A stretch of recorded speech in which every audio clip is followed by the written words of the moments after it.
This is Call of Duty Black Ops 6. We're here on Xbox Series X. Be sure to like the video. Subscribing is great as well. We're going to be diving in and talking about this year's Call of Duty entry. So this is following hot off the heels of Modern Warfare 3.2 and basically 2 years of Modern Warfare. Treyarch is back with the longest time they've had to cook in a while, obviously with a bunch of supporting studios, but you know, Black Ops always gets the Treyarch branding, so they are the lead studio behind this one. So here we have some changes with the franchise, some adjustments. We're going to be talking about the campaign, then the zombies, then the multiplayer, and going over ending thoughts for what this experience has to offer, from a technical standpoint to the gameplay. So let's talk about the campaign. So we've got the return of the open world approach to missions, where some of the levels are kind of meandering around, doing various open world objectives, and some of them strangely doing Bond type missions.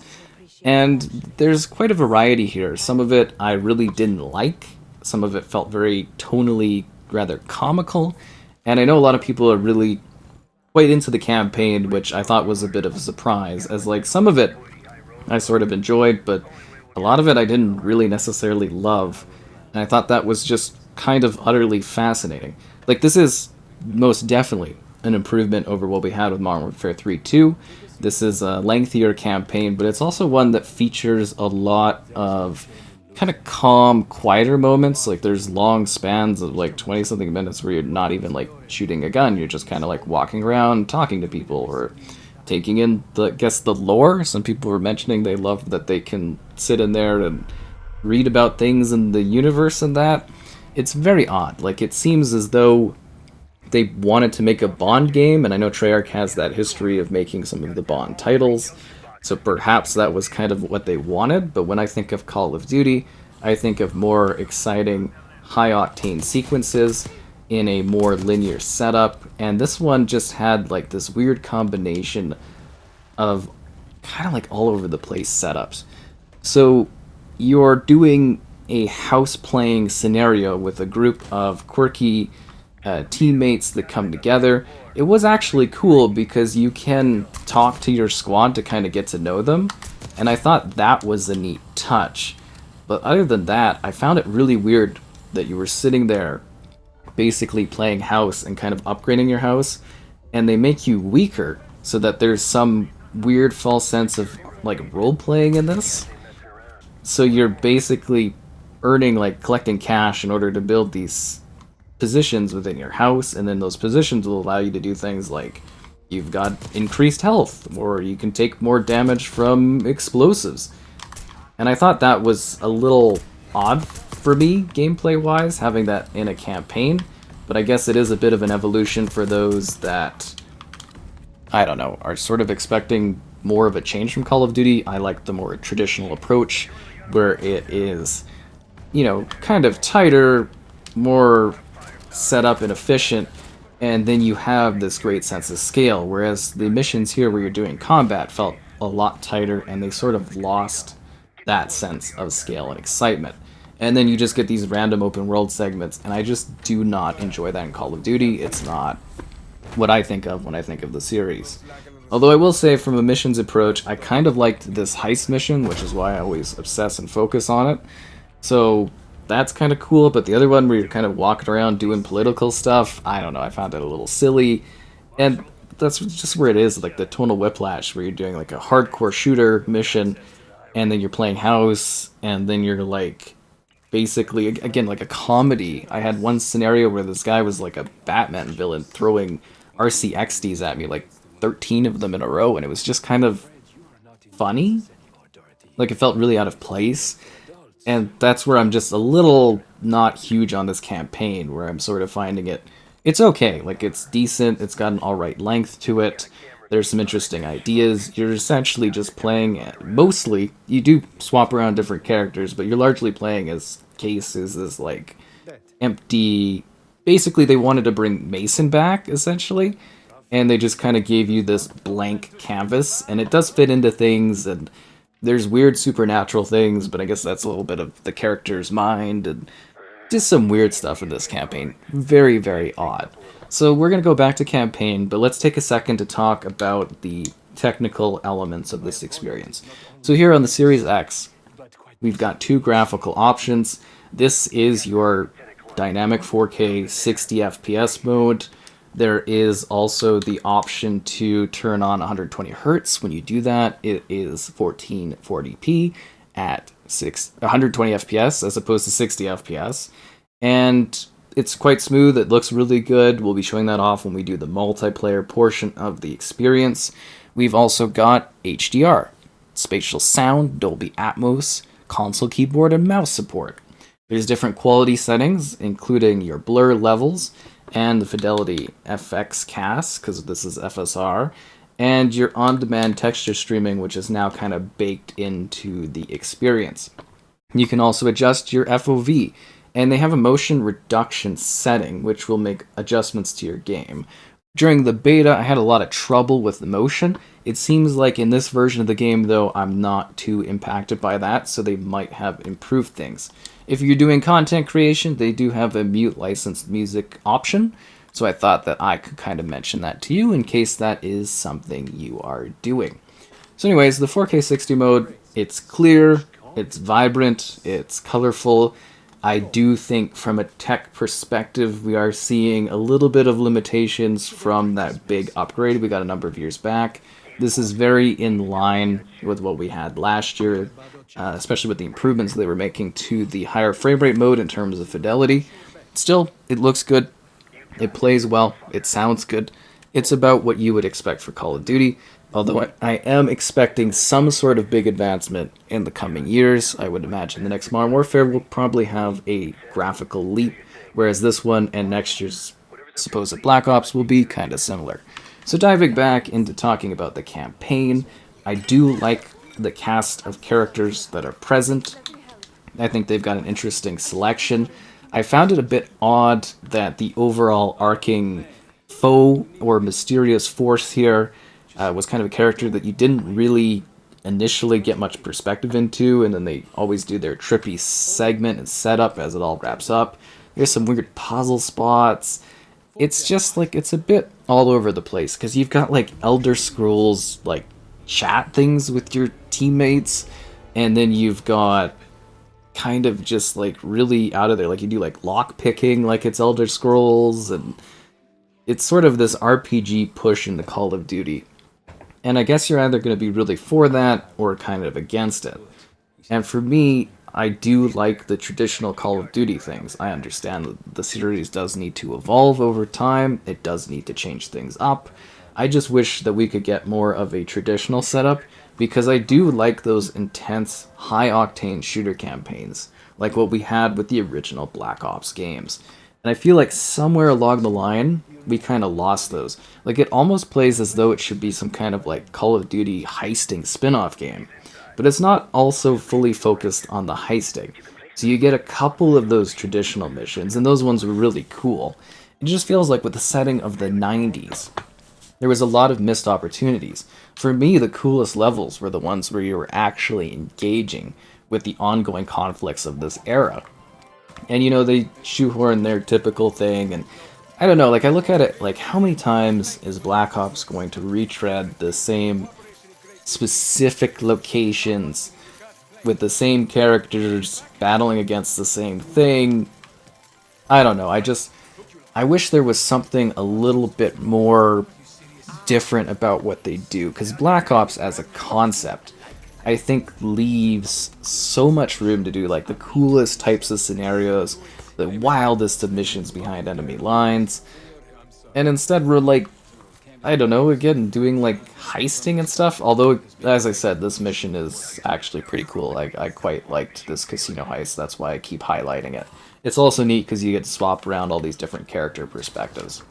But like I said, it feels a bit weird for Call of Duty. It feels more like what Vanguard was kind of doing, where you're like a quirky group that breaks all the rules to get the job done, and I don't know. It just really didn't quite hit the mark for me from a campaign perspective this year, but it is an improvement over what we've seen in some previous campaign releases. That is for sure, because it was very, very rough last year. So this is an improvement, and it is an okay campaign. So let's dive into the zombies. This is the Zombies, which is a mode that you can play cooperatively, which is what I recommend, or solo by yourself. It's cool when you're doing solo because you are able to actually have a save file. You can back out and continue from where you were in order to continue your battle against the zombies, which is kind of cool and entirely new. So the Zombies mode in Call of Duty hasn't been really that great in a while. I haven't enjoyed the last few entries, and I particularly hated the Warzone zombies that we had last time.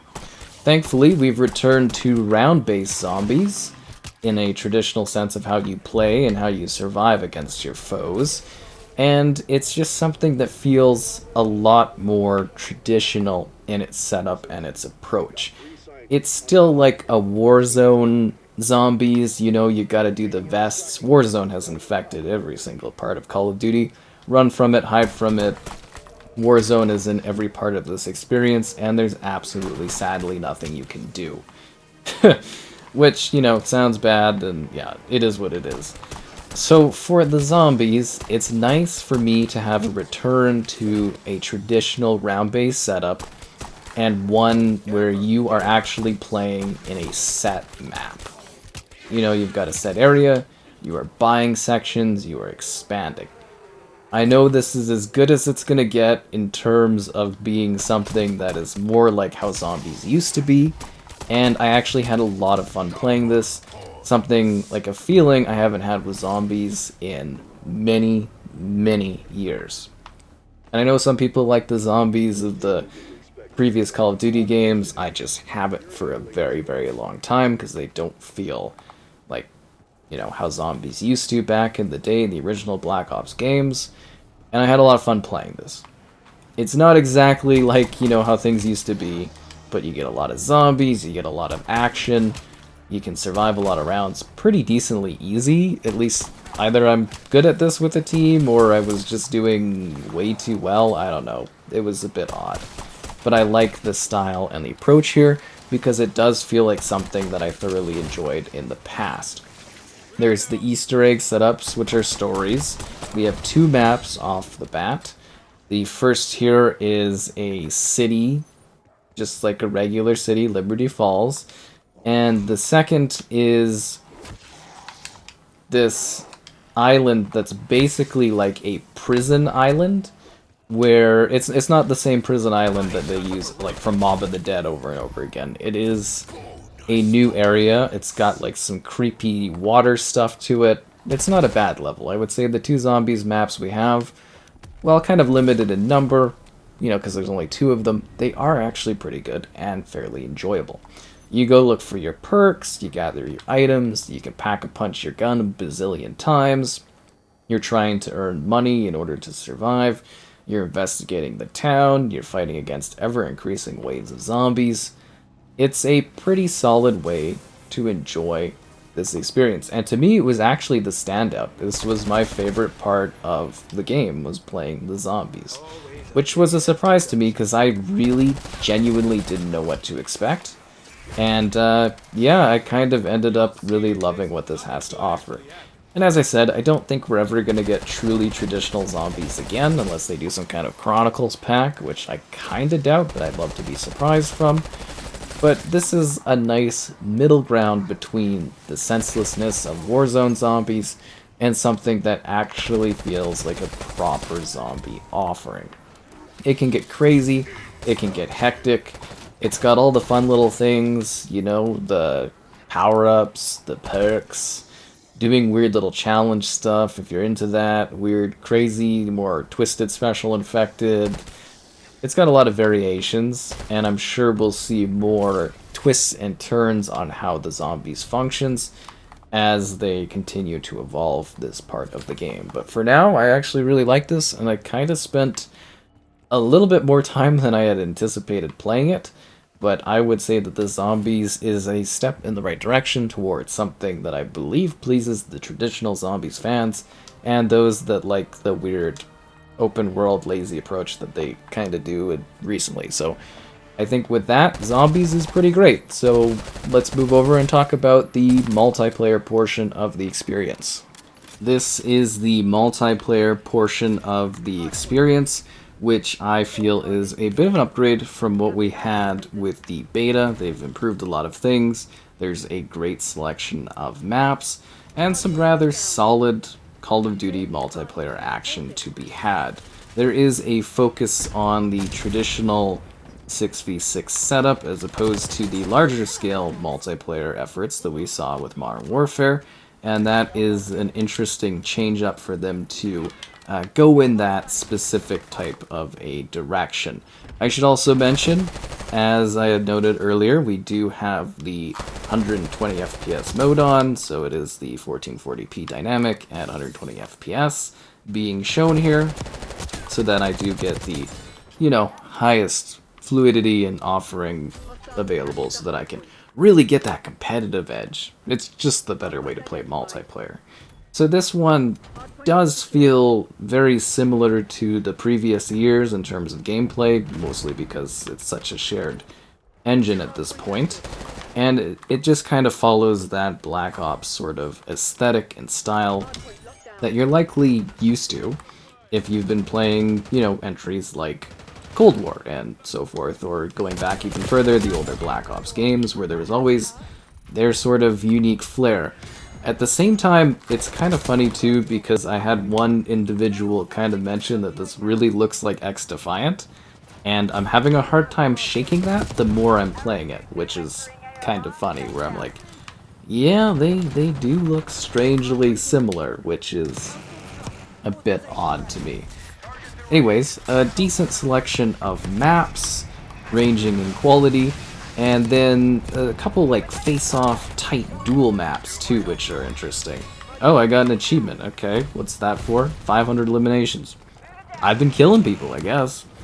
Actually not that high to get if you think about it. And pretty cool to get that on a big triple kill. In an earlier year of Xbox gaming, it would have had a saved clip like back in Ghosts. Speaking of Call of Duty Ghosts, this game has a weird selection of maps that are kind of too large for the player count that is present, similar to Ghosts like I had mentioned. So you get these awkward segments where on some of these maps, you're just kind of like running or walking to try to find the action.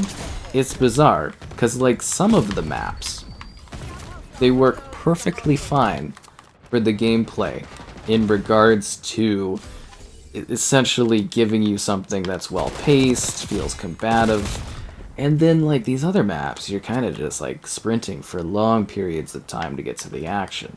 It feels like some of the objective playlists need a bit of work when it comes to the spawning and the setup of play, because it's just a bit bizarre. All of your usual Black Ops style things are present in terms of, your favorite kill streaks and combat setups for guns and all that. It's just with that 90s kind of style being attached. We do have the return of, prestiging, which is kind of neat. It is also with that a little hard to fully get into this because I'm so used to Modern Warfare 3.2's basically progression. Like I have lots of operators there, I have lots of guns and unlocks. It's been really hard to start from scratch again and have to re-earn like camos and everything like that, attachments for your guns. It's been quite a bit of a adjustment. I think that's the biggest thing here, is getting adjusted to this style of Call of Duty. Like, it is quite a bit of a change up, and it is something that will need adjustments. But I think the multiplayer is generally solid. It delivers. I think it's got, a good selection of content. The maps kind of range quite a bit in terms of how great they are or enjoyable they are. And it feels familiar to previous years while still being something that does kind of stand alone as being a distinctly Black Ops experience, which you would come to expect from this franchise. Although it will be, as I mentioned, markedly closer and similar to Modern Warfare than the franchise has in the past. But I think it's kind of okay. I don't know if it's necessarily mind-blowing multiplayer, but for what I've played of it, I think it kind of gets the job done and offers something that you can enjoy and spend countless hours grinding, which is kind of the goal. So let's dive into overall thoughts on Call of Duty Black Ops 6. It's a solid package. It delivers an expansive campaign in terms of length. I wasn't necessarily blown away by the campaign, as I had kind of mentioned. I don't like the open combat setups. I don't love the idea of doing kind of elongated espionage missions. At the same time, the heist was kind of cool, switching between the characters, getting action points. It just seems like tonally, some of it was a bit comedic, some of it was a bit strange, and I think the character you were thrown into was clearly a Mason stand-in that didn't really have a whole lot of character development, and then the villain was kind of a bit of a weird choice in terms of not really knowing them. The levels ranged from some really cool areas to some that were a bit too linear with no sense of like scale like COD used to have. It's a bit odd. The zombies mode, I think, delivers something that is kind of traditional and also Warzone-like, which is just the direction the franchise is going. I love the return of the round-based zombies. Zombies was a lot of fun. It was probably my favorite part of the package, and that was something I genuinely did not expect to see, and was pleasantly surprised by. Very, very good job on the zombies there, I would say. And it's never going to be traditional zombies again, I know that, so it's kind of as good as it's going to get in regards to being something that is like the traditional setups. It was nice to have like tighter maps, progressional setups, cooperative and solo play. That worked well. Then there's the multiplayer, which is kind of solid. It's very much your run-of-the-mill Call of Duty experience. I kind of prefer Modern Warfare 3.2's multiplayer. It's going to take quite a bit of an adjustment to fully get behind this, but I do think it is an improvement over what we had in the beta, so I appreciate that. And you know what? It's fine. It is what it is. It's got a lot of content and things to it, lots of maps, lots of modes. With tweaking adjustments and additional seasonal content, I think the multiplayer will grow and be probably a solid and fine offering. It's just weird setups and weird scale things that kind of make it a bit awkward at times, but for the most part, it's okay and generally solid. And that kind of leads towards a package that feels kind of safe. I was expecting a lot more considering the expansive timeline for development on this one. It just feels like this could have been a lot more. I do like the omnidirectional movement. I find that it is a natural progression for how you move and play Call of Duty. It's neat to be able to like side dive and back dive, which I pitifully did there. Whoa! Like, it's neat, it's cool, makes you feel like a bit of an action star, I guess. But I'm also not like finding that it radically changes how I play. Maybe if you're really intense about it, I don't know. To me, it feels like, as I said, a natural evolution. Not saying it's a negative thing, I'm sure this will be the movement style going forward, and I'm totally fine with that. The way you move side to side and backwards, it feels very realistic, and it gives you opportunities to change how you interact and move within the environment. It is a solid and generally enjoyable change-up for the series. I quite liked it. So I think this offering, the first for Xbox Game Pass as a debut for the Call of Duty franchise, is something that is generally solid. It's an improvement over last year in terms of overall quality. The campaign, for me, I don't know, wasn't huge on it, but I know some people really love it, so, you know, whatever there. But, yeah, it's interesting changes, interesting adjustments. At times it plays it safe, at times there's nice improvements. I like some of the classic features coming in. Zombies really hit the mark for me more than I ever would have anticipated. So I'd say overall, you're generally having a solid Call of Duty, maybe one of the better ones in comparison to some of the releases we've had, and definitely a big upgrade over the previous year's quality. And it's really going to come down to how interested you are in the style of gameplay, whether or not you connect with the campaign, and just what this year's entry has to offer. I think I've covered everything with it. It's always a pleasure to dive in and talk about the Call of Duty franchise. And I'm sure I'll be back again talking about next year's entry when we see what that is and what it has to offer. And hopefully I gave you full context into all the different modes, didn't chatter on too long, but also gave you full context into what I liked, what I didn't like, and what this offers for you.